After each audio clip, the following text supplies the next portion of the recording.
মধ্যপ্রাচ্যে যে যুদ্ধাবস্থা চলছে সেটাতে আমরা অত্যন্ত উদ্বিগ্ন এবং মধ্যপ্রাচ্যে যুদ্ধ শুরু হওয়ার সাথে সাথে মাননীয় প্রধানমন্ত্রী ওনার টপমোস্ট প্রায়োরিটি হচ্ছে এবং এই সরকারের প্রায়োরিটি হচ্ছে যে আমাদের যারা বাংলাদেশি নাগরিকরা আছে মধ্যপ্রাচ্যের বিভিন্ন দেশে তারা যাতে নিরাপত্তা হচ্ছে আমাদের 1 নম্বর প্রায়োরিটি।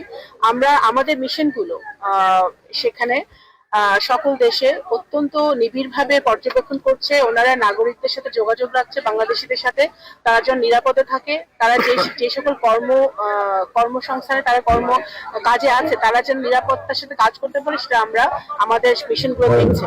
এবং যারা ফেরত আসতে চায়, যেমন আমরা ইতিমধ্যে আপনারা দেখেছেন ঠিক রোজার ঈদের আগের দিন রাতে আমরা আল্লাহর রহমতে 186 জন বাংলাদেশিদেরকে আমরা ফেরত আনতে পেরেছি বাংলাদেশ বিমানের একটা চার্টার্ড ফ্লাইটে, এবং সেখানে প্রবাসী কল্যাণ মন্ত্রণালয়ের খরচে এটা হয়েছে। প্রবাসী কল্যাণ মন্ত্রণালয়, পররাষ্ট্র মন্ত্রণালয় এবং সিভিল এভিয়েশন